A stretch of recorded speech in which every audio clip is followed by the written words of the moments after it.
자, 다음 얘기 계속 이어가겠습니다. 이진숙 방통위원장에 대한 탄핵안도 지금 핵심 쟁점으로 뜨겁죠. 오늘 오후 국회 본회의에서 표결에 붙여질 예정입니다. 또다시 여야 간 극한 대립이 이어질 전망이죠. 국회는 오늘 방송 장악 부역자 이진숙을 국민의 이름으로 탄핵합니다. 대통령은 공영방송 강탈을 위해 이동관과 김홍일, 이진숙을 차례로 앞세워 국민을 상대로 한 가미카제식 인사 테러를 자행했습니다. 단 하루 만에 탄핵을 당할 만한 나쁜 짓을 저지르는 게 가능한가요? 무고 탄핵이라는 제가 말씀을 드리고요. 자, 방금 들으신 것처럼 민주당은요, 이진숙 방통위원장 임명을 놓고 윤 대통령의 가미카제식 인사 테러다, 뭐 이렇게까지 규정을 했군요. 이번 청문회 과정에서 사상 초유의 사흘이나 하지 않았습니까? 현장 검증까지 하고 이런 인물이 장관급 인사를 맡는 게 적절합니까? 매우 부적절한 인사라는 게 드러났고 국민의힘에서 계속해서 우리 당 민주당 김혜경 씨나 이런 부분에 대한 법인카드 사용에 대해서 계속해서 뭔가 문제 제기를 하고 그분들 다 지금 재판받고 조사받고 있지 않습니까? 네. 근데 이진숙 후보자 더한 법인카드 남용, 뭔가 잘못된 사용들이 다 드러났음에도 불구하고 이런 분을 장관급 인사에 앉히는 거에 대해서 왜 아무런 문제의식을 못 느끼는지 말씀을 드리고 싶고, 또 아마 저는 이진숙 후보자에 대해서 민주당은 탄핵을 추진하겠지만 또 다른 트랙으로는 어제 이진숙 위원장이 당선된 직후에 바로 1시간 만에 80여명 명을 심사해서 바로 KBS 이사와 박문인 이사를 선정하지 않았습니까? 그런 부분에 대해서 효력정지 가처분 신청까지 지금 접수되어 있기 때문에 이런 부분들이 같이 다뤄질 것으로 예상이 됩니다. 네, 이준숙 방통위원장 임명, 네, 선출이 아니고 임명이었죠. 자, 반박 논리를 좀 들어봐야죠. 지금 민주당에서 이진숙 위원장에 대해서 탄핵을 하겠다라고 이야기를 하고 있는데 이 정도면 탄핵병이다라고 말씀을 드려야 될 것 같고요. 네. 지금 탄핵의 이유로서 이야기를 하는 것이 어저께 있었던 회의, 거기에서 2명의 의결을 했다는 것입니다. 그런데 방통위 같은 경우에는 5명의 상임위원으로 구성이 되어 있는데요.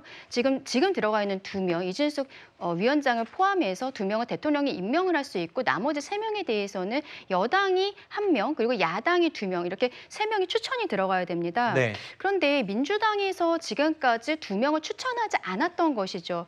실상 지금 이진수 위원장 같은 경우에는 작년 8월에 국민의힘에서 추천을 했었던 인사였습니다. 당시에는 위원으로서 추천을 했었던 것이죠.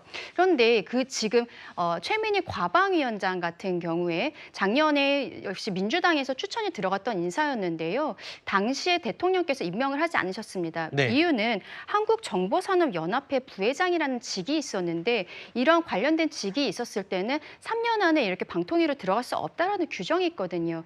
규정에 따라서 이 사람을 임명할 수 없다라고 했는데 최민희 당시 후보자가 본인이 후보자에서 사퇴를 하면서 기자회견을 하는데 그때 민주당에서 더 이상 후보를 추천하지 마라라고 이야기한 것이 최민희 당시 후보자, 이제는 과방위원장이죠. 이분 본인이었습니다.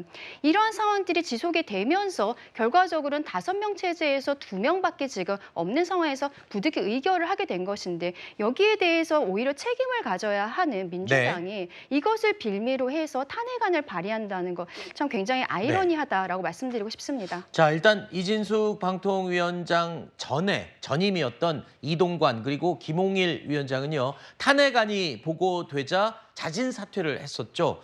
사흘간의 청문회를 거친 이진숙 방통위원장은 하지만 이번에는 쉽게 자리를 내려놓지는 않을 것 같습니다.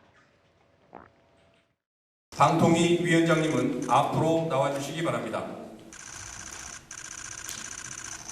임명장 이진숙 방송통신위원회 위원장의 임함 대통령 윤석열 기념 촬영이 있겠습니다. 하나, 둘, 셋. 야당에서 탄핵안을 예고했는데 혹시 이에 대해 어떻게 대응하실 건지 궁금합니다. 예, 시간 두고 한번 봅시다. 수고가 많아요. 2인 체제도 위법이라고 절차에 대해서도 문제를 얘기하는데 이에 대해서는 또 말씀해 주실 수 있을까요? 자, 이진숙 방통위원장 어제 저렇게 시간을 두고 봅시다. 이 말의 의미가 뭘까 저희도 이야기를 좀 나눠보기도 했었는데 결국에는 헌재 판단을 기다려보자. 이쪽으로 갈 가능성이 매우 높아 보입니다. 버티기에 돌입했다. 뭐 이렇게 해석을 하기도 하는데 일단 헌재 판단이 나올 때까지는 수개월이 걸립니다. 그래서 민주당 입장에서 보면 오히려 이진숙 방통위원장의 버티기 때문에 스텝이 좀 꼬인 게 아니냐라는 해석이 나오고 있습니다. 그 이유를 몇 가지 들어서 설명을 드리면요. 시간이 길어지면서 민주당 입장에서는요.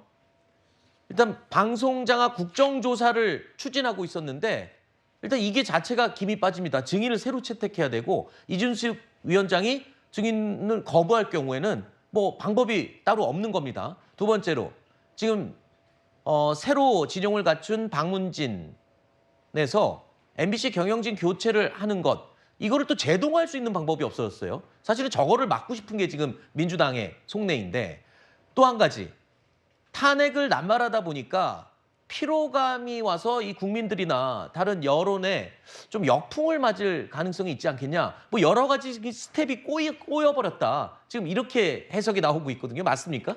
탄핵 소추라고 하는 게요. 탄핵 심판을 받아보겠다고 하는 거 아닙니까? 그러면은 탄핵 심판을 받아보겠다고 탄핵 소추를 하는데 피청구인도 거리낄 게 없으면은 그 탄핵 심판에서 이 탄핵 소추가 이유 없다는 걸 확인을 받겠다. 이렇게 판단할 수 있는 것이죠. 저는 이진숙 방통위원장이 지금 법적인 부분에서는 자신이 있기 때문에 그런 입장을 취했을 것이다라는 생각이 들고요. 이 2인 체제에 관해서 지금 야당이 계속 반복해서 문제 제기를 하는데 앞서 강전혜 변호사님도 잘 말씀해 주셨습니다마는 5명 중에 3명이 공석인 것은 야당이 지금 국회 추천 절차를 밟지 않고 있기 때문에 그런 것입니다. 그리고 우리 방통위법은 몇 명 이상 출석해야지만 회의를 열 수 있다 이렇게 규정되어 있지 않습니다. 재적 의원 과반수가 찬성하면 의결할 수 있는 것이거든요. 그 재적 의원을 지난 5월 23일에 서울고등법원에서는 현재의 재적 인원을 말한다라고 결정을 했습니다. 즉, 현 인원이 2명이면은 2명이 재적 위원인 것이에요. 그러면은 그 2인 체제는 법적으로 하자가 없다고 보는 게 맞습니다. 헌재에서 이번 기회에 이 논란을 불식할 수 있는 어떻게 보면 좋은 기회고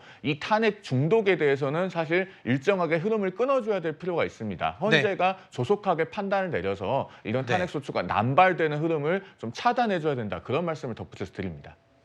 네.